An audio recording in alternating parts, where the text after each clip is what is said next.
Welcome back. I'm Tim Erlander with the Republican Roundtable, and with me once again is my co-host, Mark Sullivan. Mark, it's good to see you. It's good to be back, Tim. And it's good to be on a nice warm day instead of a cold one, isn't it? Yes. So it's all one day of summer finally arrived. Finally got here. It took long enough. Great. Our special guest is Abdimalik Askar. And Abdi, I can call you Abdi, right? That's correct.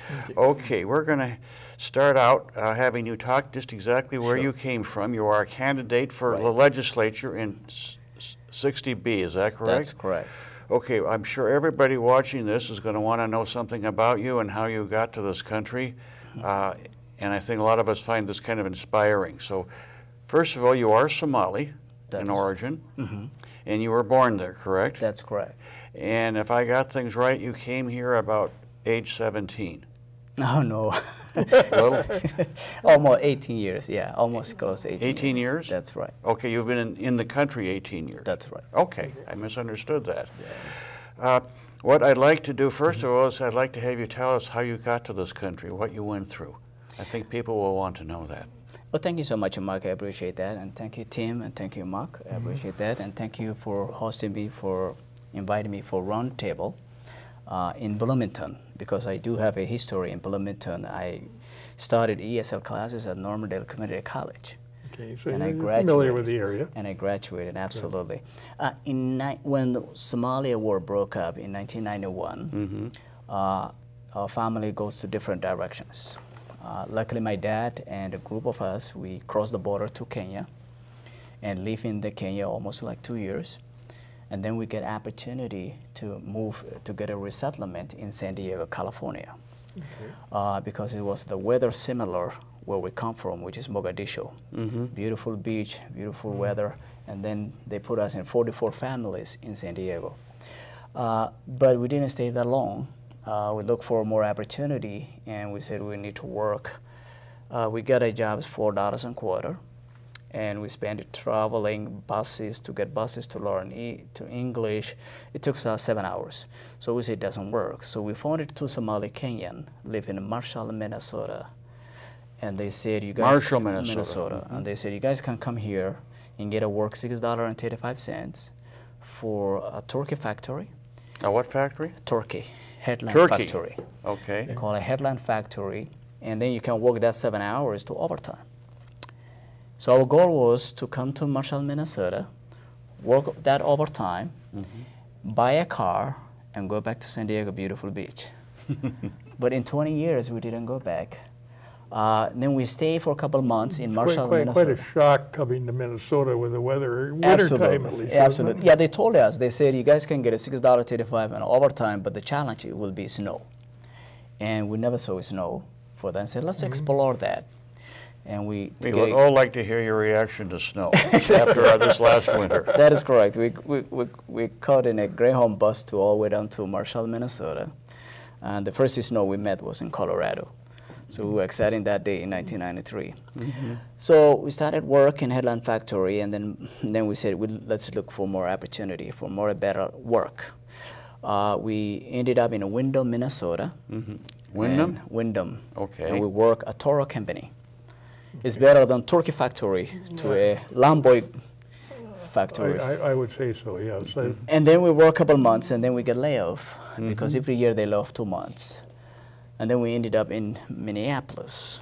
So the place we started in Minneapolis, it was in a Dinkintown. Because that time there were Saudi Arabian students who go to University of Minnesota. They rented 2-bedroom as a mosque to pray. And they say, hey guys, you can be a shelter over there while you guys are looking for a job. So we spent it 15 days, and then we got job for Dolphin temporary at downtown Minneapolis. We started working at double shifts, and then we rented apartment at downtown Minneapolis. Now, was this before there was a significant Somali presence down in that area? No, we're the first group coming to Minnesota so at that time. were right, we're the first wave to come to Minnesota in 19, because a couple of groups was there in Marshall, Minnesota that we left it, and then we moved to Windom. Then we left a couple of people, and then we come to Minneapolis, and then we started Minneapolis fresh. Then we rented in apartments, and then the people who doesn't like Marshall or Windom or San Diego, they come to Minneapolis. So we started and work in downtown Minneapolis because we don't have a cars that much. So we work in Hilton, downtown, dishwasher. And then the afternoon we work janitorial. And then we said, let's build it up. It doesn't work only working, let's do education. So I started Normandale Community College as an ESL, and I graduated. And then I learned computers. I always like computers. So information technology, I graduated. I worked 3M, I worked Seagate.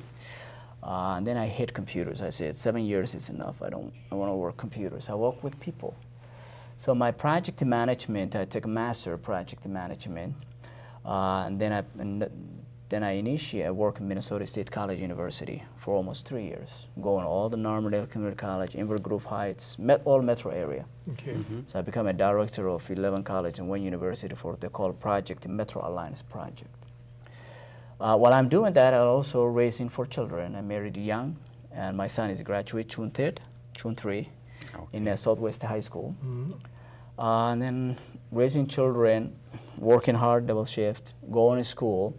I finished my master's degree. You didn't have much, your spare time was an unknown thing. Exactly, exactly. So, and then I started, 2009, we persuaded a very great leader at North Minneapolis Harvesting Network, elementary school, K-8. We sit down with him and I said, let's do that. Mainly they focus on African Americans. So we said, let's focus on Somali students, East African students. So we initiated a charter school based at Academy East African. Okay. So we expanded for the Harvesting Network. So we now have 1,260 students, mainly African American students. So I'm assistant principal there. And I'm doing my doctorate leadership of education.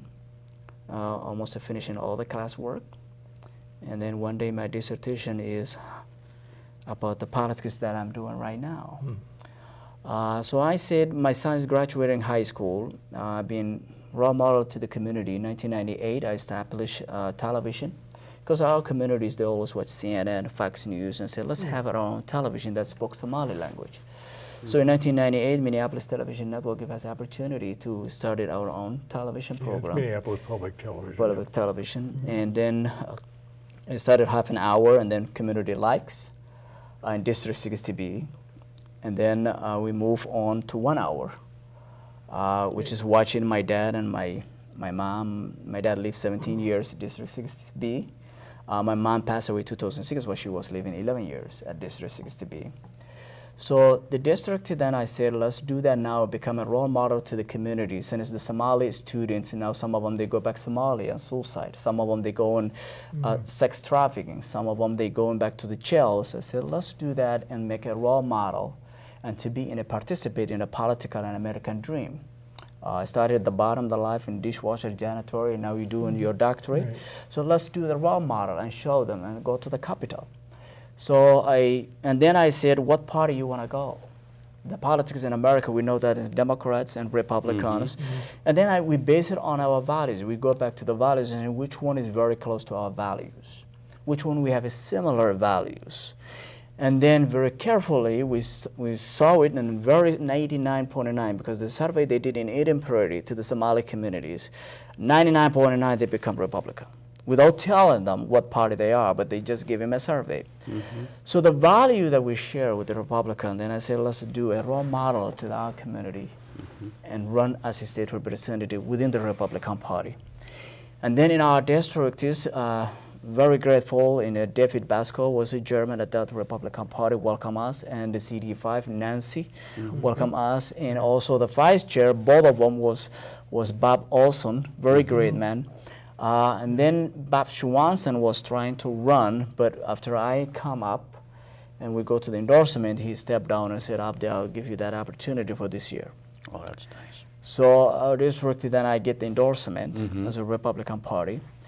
And then we're campaigning within the community, persuading the communities, since I've been volunteering for 16 years of my life in District 60B for the television side, and at the same time recruiting and training for the children for in our school, K-8. And then also the colleges, I've been working for 3 years in the metro area, so a lot of students graduated on their eyes when I was working with them. I get an opportunity to welcome to the community to accept me and run as a state representative. We don't have that much to community to say because they see what we have done, our experience, education that we come from ESL to all the way down.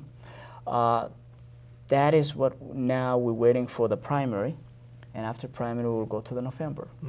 So the area, if you look for the demographic in our district, 80% is a Caucasian, 20% is minority.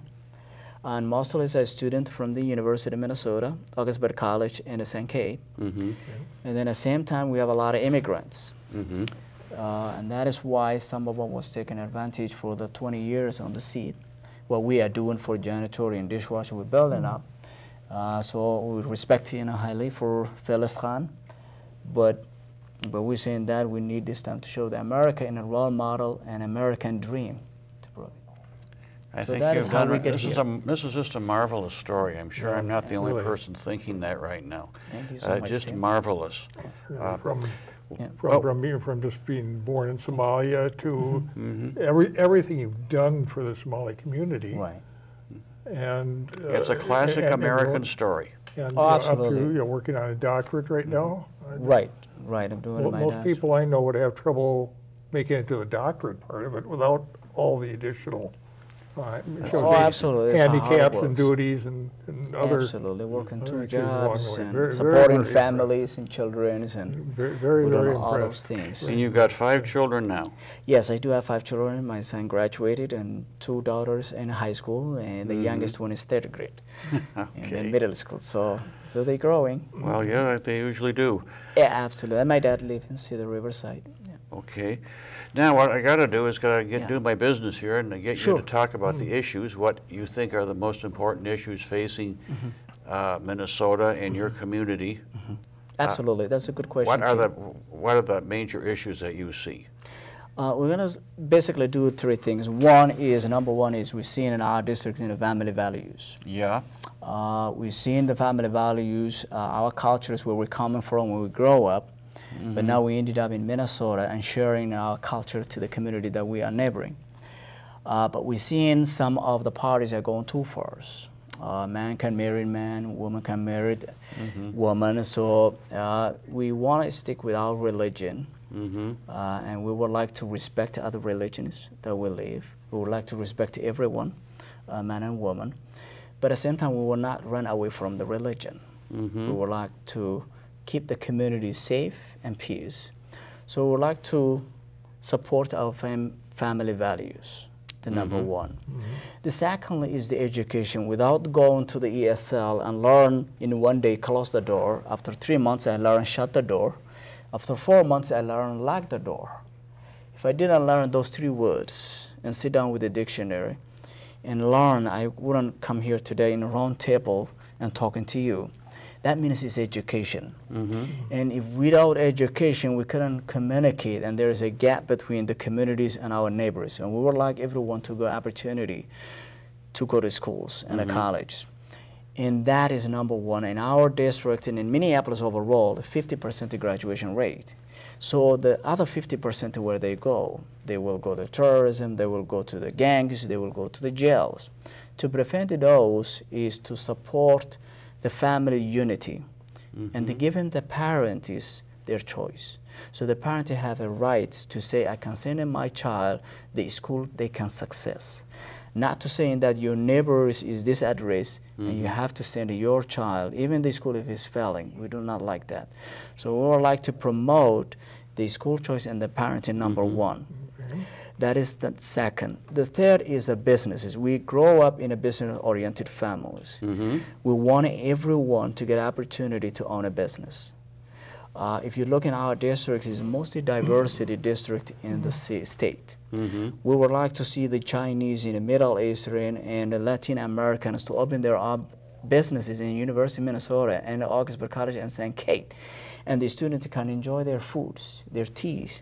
But we don't need to give them a hard time to do more paperwork while they study. And at the same time, while we are near to America, if you do more work, that means we give up. or to sometimes we don't have a credit is to give in more loans and rule regulations. So we would like to make a business easy. If you can pay the rent, if you can generate revenue, you can open your own business. So the business I'm promoting, because it's the number one important in our community and our neighbors, because we need our district to grow. We need our district to become a most role model to the other districts. So when we open one business, we would like to open in Woodbury. We would like to open in Rochester. We don't want to be staying in one place. So we want the communities to grow, no matter where they're coming from. You want a chance for these businesses, not just to be a small little local shop, but a chance to actually grow into a So the family value. Thank you so much, Mark. So the family value is number one, and the second is the education, and the third is the business. That I would like to promote and go there. If you look about in the past, in Phyllis Khan, I respect her, but she is not in the committee that we look to reflect our district. For example, in education committee, Phyllis Khan is not in there. So we need somebody to represent the communities, to our districts. The second issue is not in the committee for housing. The student is there is the time they need for housing. The immigrants is there is time they need housing. We need a person in the committee that knows what's going on, can advocate them, can represent them in our district. And the third is the business, the health committees. So we need a person who go those committees and can articulate the needs in our district. Well, Democrats have a tendency to believe that businesses just somehow develop by themselves and then they can milk them. So that's... We would like to change that. Businesses are just another way to get more money for the state. Right. So I think a business attitude is awfully important for you folks, because that gives you a better opportunity to get started, to avoid difficult regulations, to hopefully not have to pay a whole bunch of fees and taxes that will hold you down. That I guess for people like yourself is extremely important. Absolutely. You have to get started somehow, and that is right. The more gas they take out of the tank, then the less you can go. That's correct. What other issues do you think are important, Abdi? There are a lot of issues. Number one is safety. As you know that in Minneapolis, safety. For the safety. Safety? Yes, because a lot of people, a lot of young, we lost their lives in 26 young. In our Minneapolis in whole, they lost it, especially from Somali communities. But in our district, we would like to be number one priority to have safety, because we have students from all over the world. And we would like to respect them because they choose to live in our district. So we would like our district to be the number one safety. So that's also is another issue that we would like to be talking about, the violence, the issues thing. Is violence or other big problem in your area? In general, we participate in general in Minneapolis, but our area not that much. But we would like to also to prevent it before it happens, before it becoming a chaos. We would like to prevent on that. One of the things that Republicans have always believed in is keeping taxes low so as to encourage business. I take it you feel that way. Oh, that's correct, because if you work, because some of the communities in our district is the most diversity, they come from all over the world. But sometimes when they go to the work and they see their paycheck and half of it is gone. Yeah, that's right. And then sometimes they're not returning. They may ask you questions about the legislators. What are they doing? Do we spend it correctly spend it? Are we getting the back? You know, the roads are fixed. The safety are number one. The businesses. Absolutely. So those things is the number one priority in some people. When I was meeting with them, when I'm knocking doors and I meet with them, they're saying that, could you lower the tax? Or otherwise, can we see a benefit right away? Right. And that is questionable in our districts. You know, one of the problems with taxes is you will never get them all back. That is correct. There's no way. Just playing the cost of government, if nothing else. Whereas if you keep the money in the community, you don't take it to the state and all the other levels of government. You keep it in the community. You are getting the full value of the dollar out of it. Oh, absolutely. Because if you go to St. Paul, you're lucky if you see 25 cents on the dollar. Right, and that's why sometimes we work 3 jobs or 4 jobs to be getting an income that you're expecting to get. For example, the $90 million now to building another building in the capital, in our district, the taxes they cut it, it's not coming back because it's got that building. But they are not seeing that the tutoring, the programs going on in our district, the students needed tutoring. The students need places that they can learn more resources. They don't see that money, but they see in a building, new building, to be for the Senate. For I take it you feel that that building is not a wise decision. I don't believe that, because if we serve in the communities, we would like to serve a community what they can afford. Yeah. And that is the most important thing. Well, that is just a tremendous story. A few things here that I want to... Sure. Yeah, you mentioned environmental challenges. What do you see those to be? Well, the environment usually it's the places in our district is the Mississippi River, and we have parks. The parks usually sometimes we see the students are playing sports or kind of like that. We did a little bit of a good job last year, because I saw that see the riverside we have students playing soccer teams. They built that. But we would like to see a green, number one. I like green, and I love green. To see in our district, more park area, more park area, more people can walk. Because the mother who lives in a 33 floor in the riverside, she would like to come down and enjoy the Minnesota weather and walk on the side by the river. Tell her to hurry, because it's going to get cold soon. Absolutely. Absolutely. A few more months just walk on the river rather than by the river, right? That is correct. That is correct. So we would like the environment to be safe as well. The area down where you are, there's not a whole lot for park area down there. That is true. I don't believe. Not that Minneapolis doesn't have parks, but not in an easily accessible area for a lot of the residents down in the area where you are. Oh yeah, because in our district, 60% is high rises, 60% are apartments. Right, high density housing. Right, it's apartments, so that's what we need to see a welcoming environment. Not only people for 30 floors or elevators, kind of like that. We need to be a residential feeling in our communities. But to do that, we need more person who can articulate it and to be the environmental committee. You need someone to make your case. That's correct. Right now, I'm not sure whose case Phyllis Kahn is trying to make half of the time over there, in all honesty. But yes, you need... Yeah, we need somebody who can listen to the community. The community, they wanted a person who can be there anytime they want it, number one. Number two, it can listen to them. Number three, can bring them on the table their needs, not what he wants, or I have been doing that, or I know, or I have experience. They need a person who can say, I'm here, and I would like to help you. And I would like to help in our district, the number one priority. You can speak from the heart, you can speak from your own personal experience. Absolutely, and I'm ready for it, and I would like in our district to vote for me on November. And I'll be standing up for them. I worked 16 years for volunteer on the district, and I'm now ready to work all the district for that. One of the things that I think we all should be interested in is what kind of campaign are you running? Are you out there door knocking? Sure, I do. Okay. I was doing today for two things. One was a CD5 office, they call it Victory Office. We have 11 volunteers today in the morning, phone calls. We called 780 people. We phone call today. And then we take a break, and after that, we were doing afternoon, after the lunch, we come up and knocking doors and distributing these beautiful flyers to the people and meeting and shaking hands. Okay, now the area down there, that's a lot of high rises, a lot of... that is correct. Are you able to get in those high rises? Yes. It's quite difficult to campaign in. Absolutely. Number one, what we're doing is we stop by to the office and ask them a permission to distribute the flyers. And then after they give us a permission, if we need to come back another 2 hours, we go to the security again and ask them. We never do that to the building without any permission to distribute that.